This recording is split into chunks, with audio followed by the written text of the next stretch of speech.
I found that nothing in life is worthwhile unless you take risks. Nothing.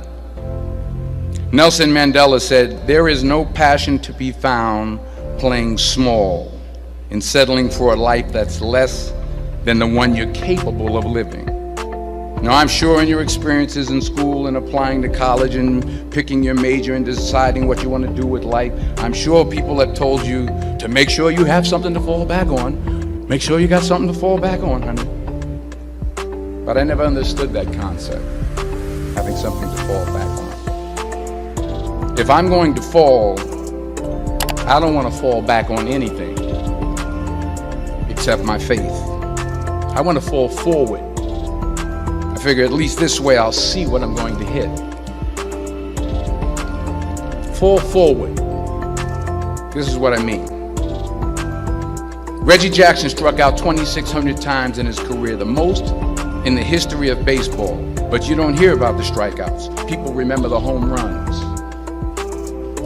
Fall forward.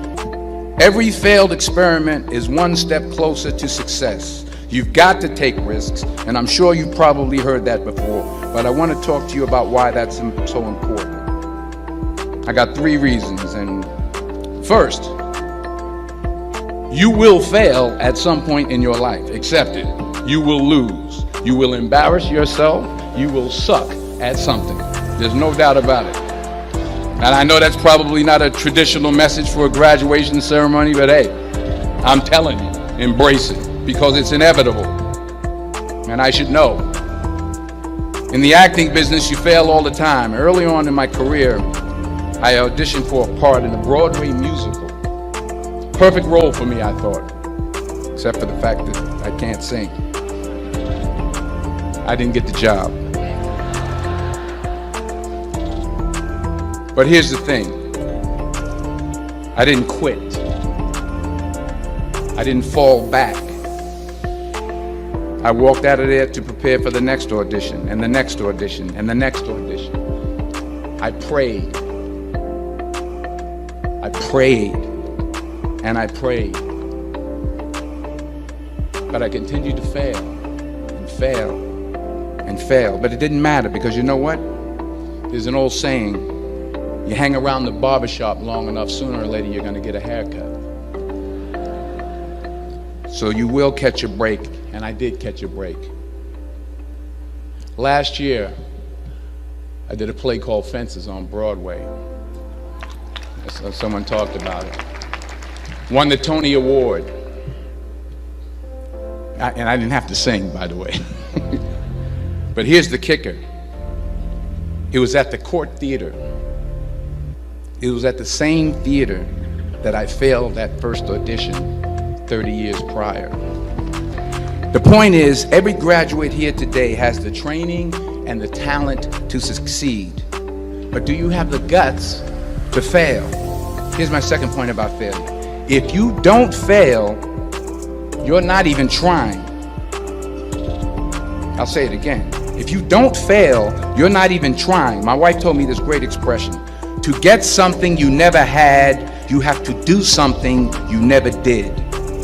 Les Brown's a motivational speaker. He made an analogy about this.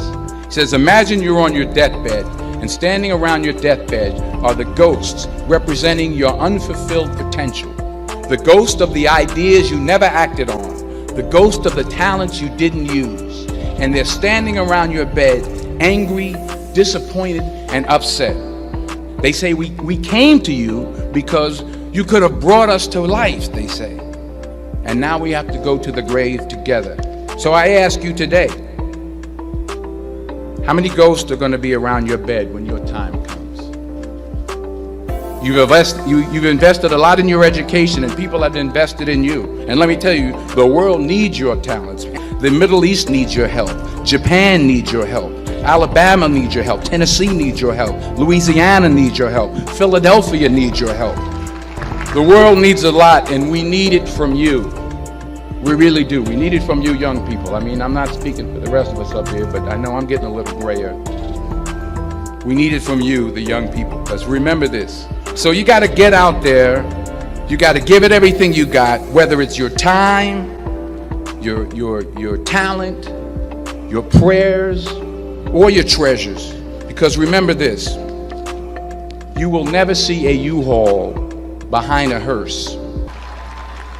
So the question is, what are you going to do with what you have? I'm not talking about how much you have. Some of you are business majors, some of you are theologians, nurses, sociologists. Some of you have money, some of you have patience, some of you have kindness, some of you have love, some of you have the gift of long suffering. Whatever it is, whatever your gift is, what are you going to do with what you have? All right, now here's my last point about failure. Sometimes it's the best way to figure out where you're going. Your life will never be a straight path. I began at Fordham University as a pre-med student. I took a course called the cardiac morphogenesis. I still can't say it. Cardiac morphogenesis. I couldn't read it, I couldn't say it, I sure couldn't pass it. So then I decided to go into pre-law, then journalism. And with no academic focus, my grades took off in their own direction. I was a 1.8 GPA one semester, and the university very politely suggested that it might be better to take some time off. I was 20 years old, I was at my lowest point. And then one day, and I remember the exact day, March 27th, 1975, I was helping my mother in her beauty shop. My mother owned a beauty shop up in Mount Vernon. And there was this older woman who was considered one of the elders in the town. And I didn't know her personally, but I was looking in the mirror, and every time I looked at the mirror, I could see her behind me, and she was staring at me.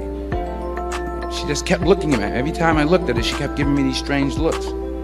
So she finally took the dryer off her head and said something I'll never forget.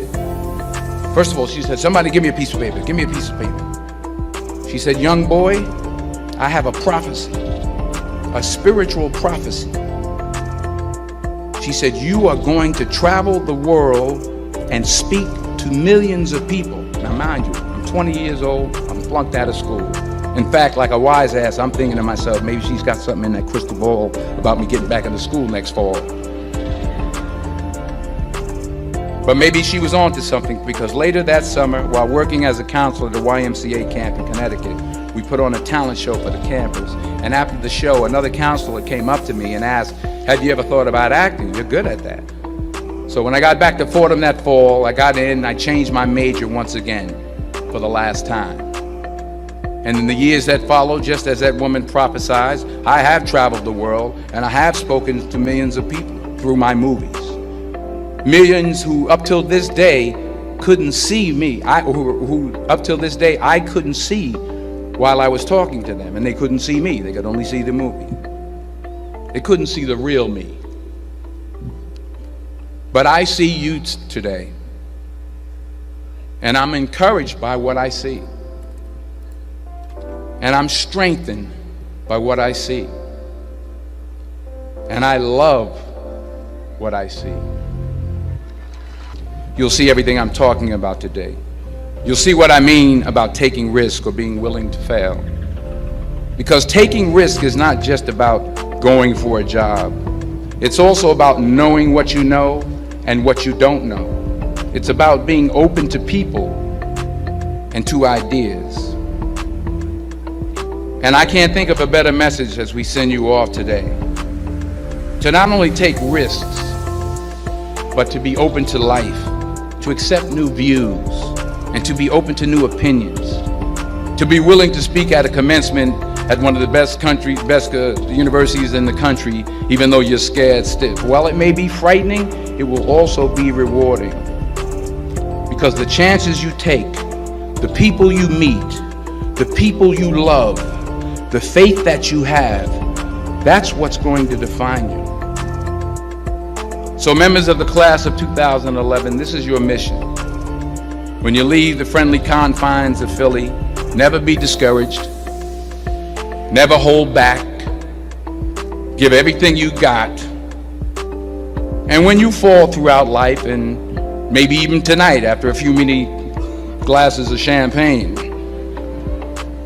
remember this: fall forward.